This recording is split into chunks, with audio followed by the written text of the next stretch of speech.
takot, yung kaba, yung challenge. Pero para sa akin, nangingibabaw pa talaga yung kasiyahan ko sa ginagawa ko. At para sa akin talaga, hindi ako lead dito. Lahat kami bida sa kanya-kanyang storya. Kaya proud ako sa kanila, kay Direk. And alam ko naman na first lead ko to. Sa set kasi medyo nababakil pa, hindi ko pa alam anong ginagawa ko, sobrang pressure. Pero ngayon, nandito ako ngayon, nakasama ko sila. Talagang all the production, all the writers, talagang nagpapasalamat po ako na binigyan niyo po ako ng gantong chance. And talagang lubos napapasalamat ko po talaga sa inyo. At gagawin ko po talaga yung makakaya ko para sa Kamao. And nagsisimula pa lang tayo, kaya ayun po, maraming salamat. Meron pa isang tanong, pero mag-hi ka muna dun sa mga fans mo na pumunta dito. Ayun, hello! Ayan. Thank you sa pagpunta nyo. Talaga, kahapon pa tayo, no? Hello! Diba? Magkabilang side yan. Pero, Anton, this is a special experience for you kasi kasama mo si Sir Roy. Po. Dito sa show na ito, kasama yung tatay mo, ang rule nyo, maglolo kayo dito. Kamusta yung experience? sorry, nakalagay dito eh. Okay. Anton, kamusta yung experience working alongside your dad? Siyempre, para sa akin, kinakabahan at first kasi talagang makakasama ko talaga yung tatay ko sa isang serye and first lead pa. Pero para sa akin talaga, tribute ko po talaga to para kay Papa. And sana pagpalabas ng pilot, sana maging proud siya sa akin. At talagang hands-on talaga si Papa para sa akin. And during taping,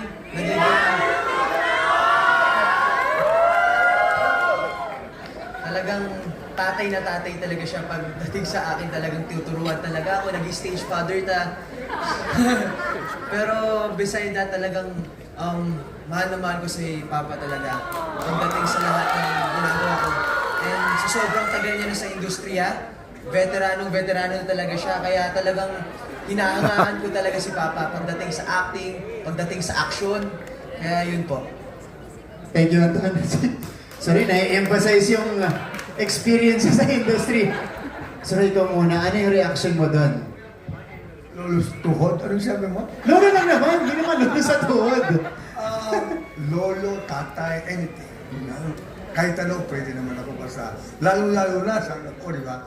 At lalo-lalo na sa GMA. Hindi ko pwede tanggihan yan. Mahal na mahal ko ang GMA. Kasi itong Kamao, parang replica ng ano eh. Hindi naman replica. Long husband's lover namin. First kong ginawa. At mayroon pang nag-iusap sa akin ng talent coordinator dahil alam niya, mahina ako sa puyatan. Sabi niya sa akin, 4 days ka lang dito, Sir Roy. Okay, sige, tatanggapin ko. Pagdating ko, Sir Roy, sa Friday daw, nasa flagship kayo. Main cast pala kayo. Ha? Sabi ko, hindi naman ako namatay, hindi ako na-hospital. Thank you so much sa break na ginawa niyo sa akin.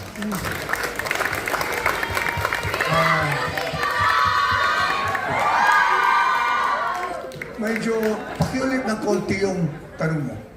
Kung tama pa yung sinabi ko. Tama naman, Sir Roy. Yung 4 days mo para magiging 40 days, ano? Malagyan ng isa pang zero. Oo. Pero, marami tayong mga bagong artista dito sa Roy. Ano yung pinapayo mo dun sa mga new generation stars natin? Yung attitude kasi, number one, di ba sabi ko, kailangan talaga down na lang, sa level. At saka, kung magaling ka, huwag kang mag-ibang sabi ko. Kasi, it's a learning process eh. Bata ka pa, sa industriya, nag-aaral ka pa rin. Hindi naman ako, marami pa akong hindi alam. Kahit yung si Direk. Sabi ko, Direk, kahit anong mangyari, basta. Sabi ko, take 2, take 3, take 4 mo ko, hindi ako nahihiya. Dahil talagang, dahil na si Direk. Ang saludo ako sa kanya. Well explained. Direk siya. Nasabi niya yung mga, gusto niya sa'yo. Kaya hindi ka pwedeng medyo magkamali eh. Medyo mahirap ako magkamali. Tsaka dun sa mga eksena, lalo yung mga action, talagang mabusisi yung mga takes, ano? Talagang detalyado. Ayan. Masarap din silang kausapin. Dahil magalang naman sila. Wala pa ako masyadong nakita sa Jemmy per se, na bastos na gano'n. Mahusay sila. Sir, Bilis ng pangyayari. Kasi ako, parang nararamdaman ko pa rin yung second lead kasi hindi ako nasanay na ito na pala yung first serie ko na hindi ko kasama yung mga barkada ng mga batang leaders. Pero I'm just really pressure, pero good pressure naman po nangyayari sa akin kasi kasama ko yung tatay ko na nag-aalalay sa akin. And all the cast, talagang hands-on sila sa akin. Tinuturuan nila ako. Si Miss Annie Austria, talagang willing siyang turuan ako. And kahit alam ko naman na kahit ilang takes, kahit nabubulol ako sa mga scene, talagang tiis talaga sila sa akin. Talagang hands-on sila sa akin pagdating sa acting. Pero, ayun, sabi naman sa akin ng tatay ko, na okay lang magkamali. Kasi makikita naman yung resulta yun. Papakita naman yun eh. So, mas maganda yung resulta kaysa yung sa mga behind the scene. Sabi ko, okay pa. Sabi niya, masasanay ka rin. Kasi first lead mo yan. Siyempre, pressure yan. And meanwhile, nagiging magaang rin at maalaman mo rin yung mga mangyayari sa set. And ayun po, I'm just really happy po right now na nangyayari ito sa akin. In-offer ba to after ng PBBB or before pa mag-PBB? After po. Okay. Sabi ko, nung kumain po kami What was your initial reaction? Yes, syempre? Nung nalaman ko po, siyempre I was surprised. Siyempre nalaman ko yung mga nangyari.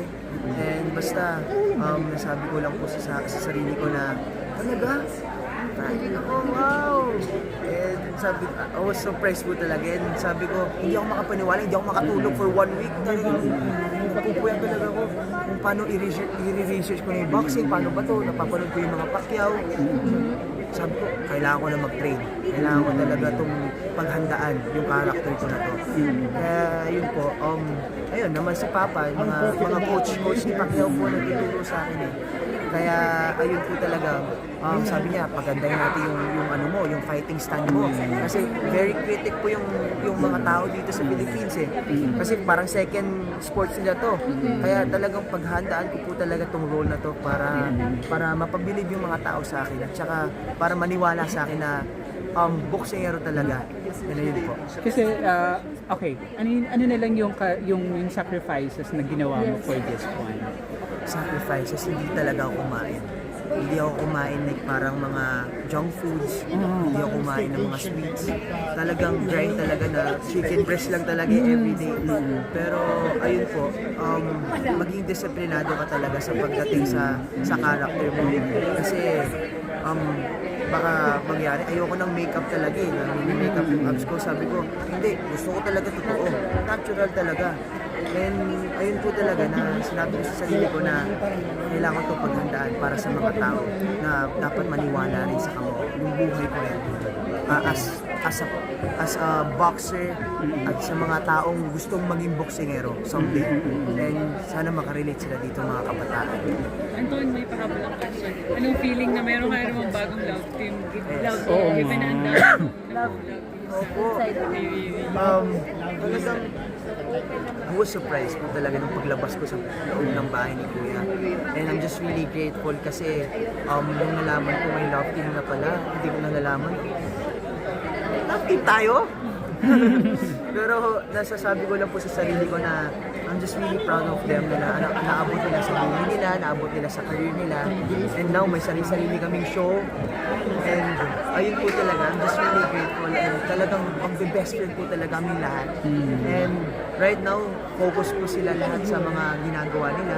And nandito lang naman po ako para supportahan sila. This one with Shanti, paano yung bonding? Shanti, medyo may, syempre, kinakabahan pa kasi first time namin magkatrabaho sa each other.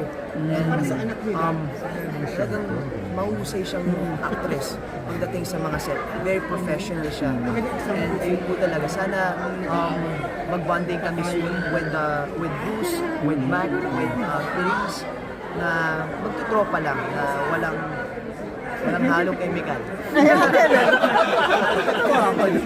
Joke. Pero yeah, I'm just really happy po na nabigyan po si Shanti at nabigyan po kami ng ganitong opportunity na magkatrabaho kami sa isa't isa. Pero so far, anong tingin mo sa kanya, kay Shanti, so far? Ay, siyempre, very pretty po si Shanti. And very, loving person. And very family-oriented. Kasi, hinati-sundo siya ng tatay niya. Sabi ko, oo, naman, parang ako. sabi ko sa kanya, Shanti, balang araw, punta rin ako sa mga ganaps mo, ah. And ayun, Kala ko balang araw ka na maghahatid sa kanya. Ay, Huwag ka magsalita ng tapos, hindi. okay, edit niya yan. Kinakaroon ko niyan. Pero ayun po, I'm just really proud of her sa nangyari sa kanya na nagkatrabaho siya. So, Last na lang ako din, ang dami mo kasing ang daming katon, di ba? Ito. kakatapos nga lang yun. Ngayon naman meron naman, parang ngayon pa lang 4 or 5 na silang. Talagang nakita ko po Ngayon napakabasa gano'n. Parang kanina bakit matimbang? sa akin, happy shipping sa naman po yung mga nangyayari. Thank you. Best friend ko naman po talaga sila lahat. And alam naman po ng mga tao na happy lang. And talagang supportado po talaga sila sa akin, sa lahat ng nangyayari po sa amin sa buhay.